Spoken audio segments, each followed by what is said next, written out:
I want to tell you a story about a case that we used back at Harvard.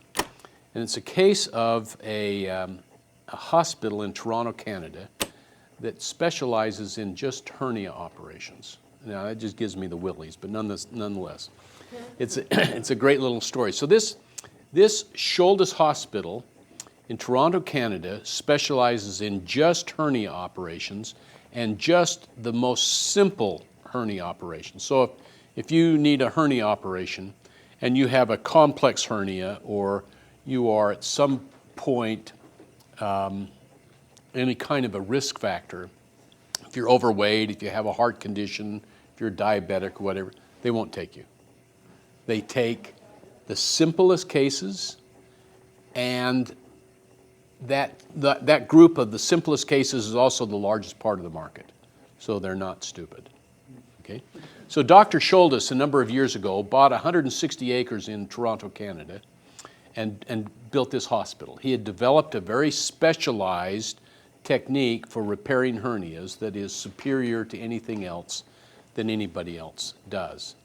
The concern at Shouldice Hospital is their success is such that other people are starting to copy them, and they're trying to figure out what to do about this issue of people stealing their technique. They do about 7,000 operations a year, and they charge less than half of the going rate for a hernia operation. So, and if you went to a hospital and had a hernia operation, it cost you about $5,000. If you go to Shouldice Hospital, it costs $2,500. So it's a significant difference. But then you've got to, travel to Canada, and who wants to do that? So. Okay, so the problem that Shouldice Hospital has is because of the superior service that they offer there, they have a 6-month waiting list to get in. So you wait 6 months to get in, okay? And they said, we've advertised in the past, but every time we advertise, it just increases our waiting list. And so we don't do any advertising. We're afraid to send out any promotional material because it just increases our waiting list. And so typically, their claim to fame, or the thing that they offer more than anything else, is that a speedy recovery. So if you go into Shouldice for an operation, you will check in the morning of the first day.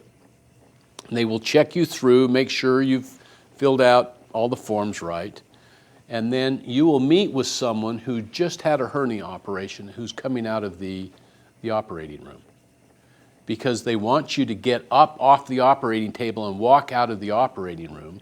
They want to get you walking as quickly as they can, because as you walk, you will heal better. You will heal faster. And so this person will come out of the operating room. Now you're checking in because tomorrow you're going to be on the table. And this person is going to talk to you about how amazed they were that they're even walking, because yesterday they were where you are now. Okay? So then you'll be checked into your room. Your room is not a private room, it's a semi-private room. And they tend to group people together with common backgrounds. And so you'll be in a semi-private room with some, if you're a banker, probably have a banker or someone in lending also share the room with you. There will not be a TV in your room. Why? Yes? So they talk? So they talk. Why do they want them to talk? To share. To share. And if they talk and they share, what are they going to feel about the experience of being at the hospital? That they connected. That they connected, and it was a positive experience. Mm-hmm. Okay? And if it's a positive experience, what will be the result? When they go home, what are they going to say? Word of mouth advertisement. Word of mouth advertising. That also assists with their healing process as well. It helps with the healing process, word of mouth advertising, and they walk away with a better experience. And a friend. And a friend, a lifelong friend, because we've shared a knife together. Okay? Here's what this hospital does that I find is really quite amazing, is they have reunions. They have reunions for those people that were there together. Hernia reunion? Hernia reunions. Okay? And people come. Now think about how incredible this experience was. You were at high school for 4 years. You may have been cut open with a knife, probably not. And you didn't want to go to your high school reunion. Nobody does. These people were in a hospital for 4 days, and the experience was so incredible, they want to go back, and they do. And I submit this is an example of superior service to the extreme. What drives this company to deliver this kind of service? And could you duplicate this? Okay? Well, that's the very thing that drives the service, is that it can be duplicated. That's why they keep doing It can be duplicated. This is a system. We're going to talk more about systems, okay? This is a system that can be duplicated. Should Shouldice Hospital duplicate their system? Should they, because they've got this 6-month waiting list, should they build another hospital somewhere else?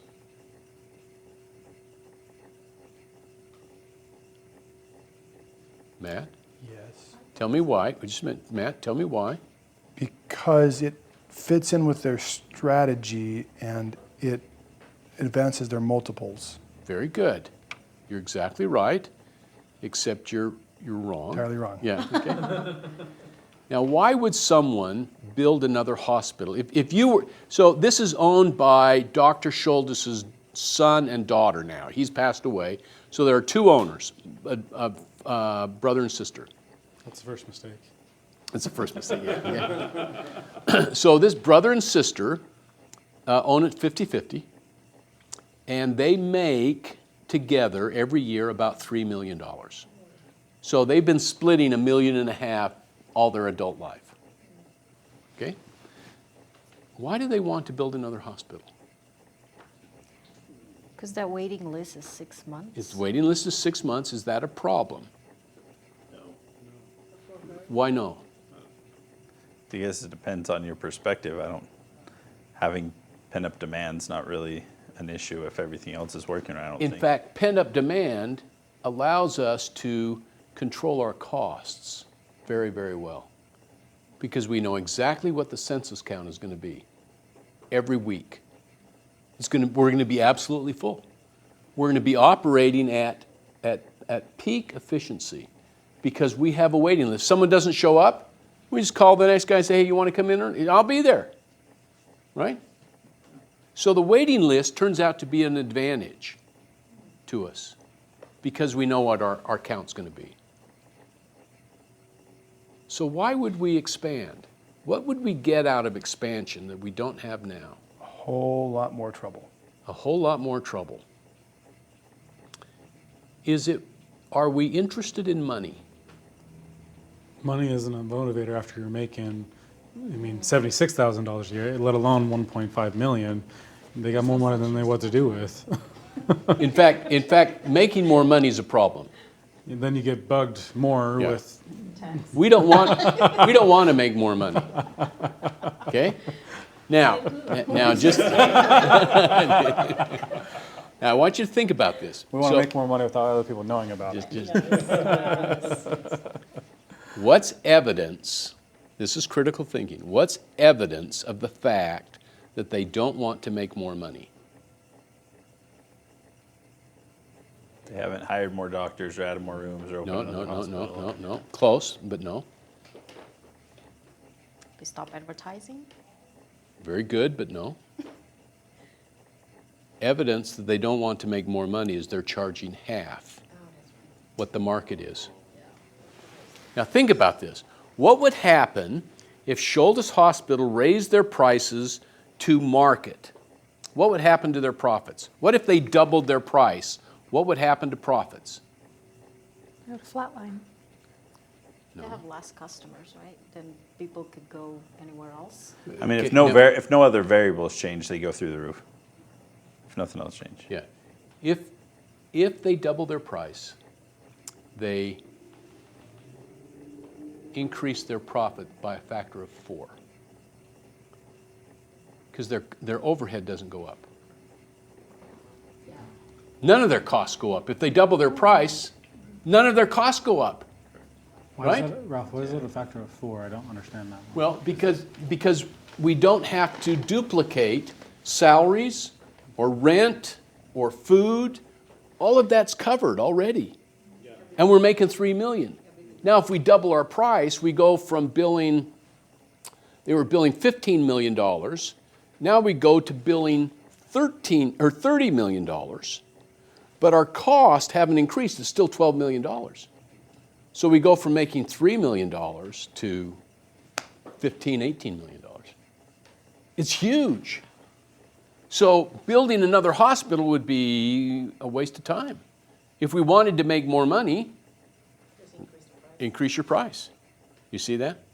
And I submit that's evidence that they don't want to make more money.